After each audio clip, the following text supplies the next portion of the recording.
अस्सलाम वालेकुम पाकिस्तान, कैसे हैं आप सब लोग। इससे पहले कि मैं खान साहब को जो पेशकश की गई है उसके ऊपर बात करूँ, खान साहब ने इसका क्या जवाब दिया उसके ऊपर बात करूँ। इमरान खान सबसे पहले कराची के मैंडेट के ऊपर हर वीडियो में बात करूंगी। बात करना बहुत ज़रूरी है कराची के ऊपर। मैं मेरी तो इनफैक्ट ये अपील होगी कराची के जितने भी पब्लिक फिगर्स हैं, जितने भी स्टार्स हैं, एक्टर्स हैं जो कि बड़े एक्टिव सपोर्टर भी रहे हैं पाकिस्तान तहरीक इंसाफ के, वो भी अपने प्लेटफॉर्म्स का इस्तेमाल करते हुए कराची के हक पर जो डाका डाला गया है उसके ऊपर बात करें, क्योंकि इस वक्त कराची में पीटीआई की एक मेन लीडरशिप का थोड़ा सा बहरान दिखाई दे रहा है, बल्कि फुकदान दिखाई दे रहा है। आलमगीर खान ज़रूर हमें कुछ ना कुछ स्ट्रगल करते दिखाई दे रहे हैं, लेकिन सड़कों पे जो स्ट्रगल है और लीगल जो बैटल है वो करना इस वक्त सबसे अहम है। जमात इस्लामी की जानिब से ऑफर ज़रूर की गई है कि आए मिलकर एहतजाज करें। पीटीआई का वर्कर तैयार है, पीटीआई का सपोर्टर सड़क पे आने के लिए तैयार है, लेकिन पीटीआई की कोई लीडरशिप वहाँ पर मौजूद नहीं है जो कि उनको लीड कर सके। वो तमाम लोग जो आज तक फ़ायदे उठाते रहे हैं, वो उन्होंने तो अपनी वफादारियां बदल ली थी या बदलवा दी गई थी, मुझे नहीं पता, किसी भी मजबूरी के तहत। लेकिन इस वक्त कोई भी ऐसा नहीं है जो सामने आके किसी एहतजाज की पुरअमन एहतजाज की कॉल दे सके। उसके बाद सूरत हाल ये है कि खान साहब से जो अहम मुलाकातें मुख्तलिफ ज़राए से खबरें आ रही हैं। खान साहब से कहा कि मुल्क को आगे चलने दिया जाए, मुल्क को आगे बढ़ने दिया जाए। इससे पहले कि मैं मज़ीद डिटेल्स में जाऊँ, मुल्क को आगे चलने दिया जाए ये तो आप लोगों से कहना चाहिए हमें। ये तो अवाम आपसे कह रहे हैं कि भाई हमने वोट दे दिया एक इंसान को और हमारी मर्जी के मुताबिक हम उस इंसान को हुकूमत में लाना चाहते हैं, आप मुल्क को आगे बढ़ने दें। अगर उसमें कोई मसला होगा, अगर वो थ्रेट होगा या कोई और हमारे लिए ख़तरा होगा, हम खुद अपने वोट से बाहर कर देंगे। आप इतनी टेंशन ना लें, आप पॉलिटिकल इंजीनियरिंग ना करें। आप पॉलिटिकल इंजीनियरिंग करते रहें, उसके बाद लोगों में एक तशवीश हो, एक कशमकश हो, एक एहसास महरूमी हो कि हमारा मैंडेट पूरे का पूरा आप चोरी कर दें, आप चेंज कर दें, आप उसमें डिफरेंट कर दें, आप दो दो जीरो हटा के लोगों के लाखों के वोट को हज़ारों में पहुंचा दें। उसके बाद आप सोचें कि मुल्क आगे बढ़ेगा। मुल्क ऐसे नहीं आगे बढ़ेगा।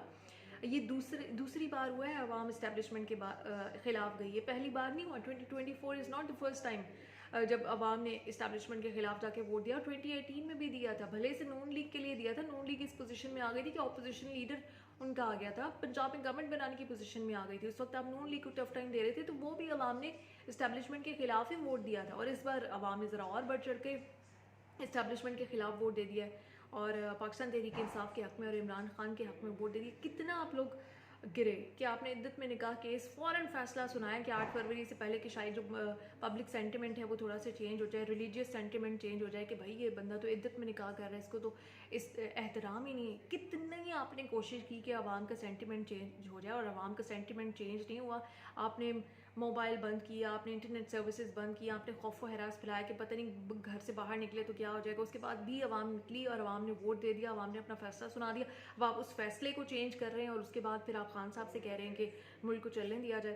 खैर, खान साहब ने ना लंदन जाने की बात की है, ना जेल से बाहर आने की बात की है, बल्कि बाहर आने की बात ही नहीं की, ना बाहर आने की बात की है, ना बाहर जाने की बात की है।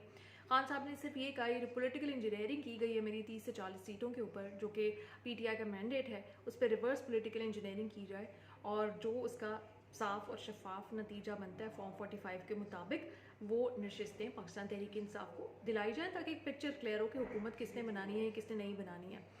क्योंकि पीएमएलएन और पीपल्स पार्टी इस पोजीशन में नहीं है कि वो हुकूमत बना सके। अगर वो मिल रही हैं तो सबसे बड़ा जो उनका मसला आ रहा है वो वजारत उस्मा का आ रहा है, और कोई भी वजारत उस्मा छोड़ने को तैयार नहीं है। और मुझे लगता है 2 दिन के बाद ये कोई वजारत उस्मा लेने को तैयार नहीं होगा, क्योंकि पाकिस्तान को इस वक्त जिस तरह के संगीन चैलेंजेस का सामना जो भी आएगा, इतनी महंगाई हो जानी है कि इनके लिए मुश्किल हो जाना हालात को काबू करना। तो इस वक्त वजारत उस्मा लेना और इस वक्त हुकूमत लेना बहुत बड़ा चैलेंज होगा।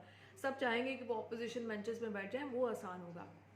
खैर, तो खान साहब ने ये रिक्वेस्ट कर दी है कि मुझ पे एक एहसान किया जाए, मुझ पे कोई एहसान ना किया जाए। जो है अवाम ने फैसला मेरे हक में सुनाया है, कम से कम वो फैसला जो है वो सही आने दिया जाए। और मेरे ख्याल से बड़ी राइटफुल बात की है, बड़ा राइटफुल उनकी जानिब से जेस्चर है।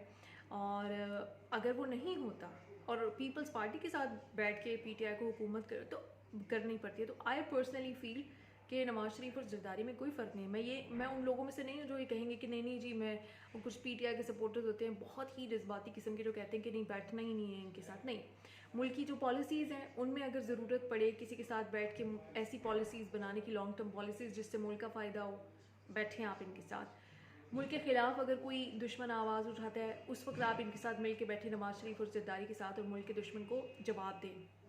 हुकूमत बनाने के लिए I don't think so.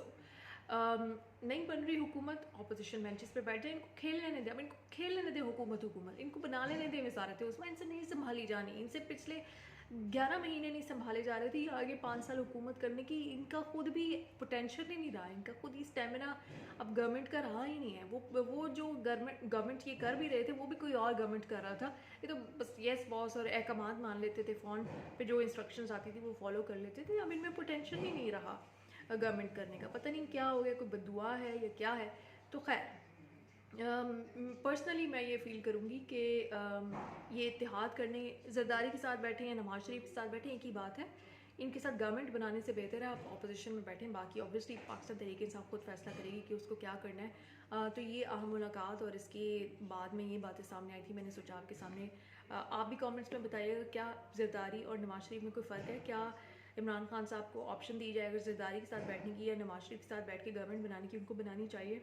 I personally feel नहीं बनानी चाहिए, क्योंकि वैसे आप बैठें मुल्क की इश्यूज़ पे, आप उनके साथ बैठें, मुल्क की दुश्मनों को जवाब देना आप उनके साथ बैठें, टेबल पे बैठें, पॉलिसीज़ बनाने के लिए बैठें, डिबेट करने के लिए बैठें, बट गवर्नमेंट बनाने के लिए आई डोंट थिंक सो। बाकी आप लोग बेहतर जानते हैं। और सबसे कुछ सियासतदान उभर के सामने आ रहे हैं और ये भी बताएं कि जो इस वक्त पीटीआई को सपोर्ट कर रहे हैं, और माजी में जावेद हाशमी साहब पीटीआई के अगेंस्ट भी गए थे और बड़े उनका प्रिंसिपल स्टैंड था, और पीटीआई ने उनको दागी भी कहा, और मेरे ख्याल से वो सबसे सही बागी थे, और आज वो पीटीआई को सपोर्ट कर रहे हैं। तो क्या ऐसे लोग जो कि पीटीआई के साथ शुरू में थे, अवाइल के दिनों में थे, और उसके बाद वो किसी वजह से नाराज़ होकर चले गए थे, और वो कॉम्पिटेंट हैं और वो अच्छे हैं, और उनको वापस लेना चाहिए, और इस पे ज़रूर कमेंट कीजिएगा और दुआ में याद रखिएगा। Thank you.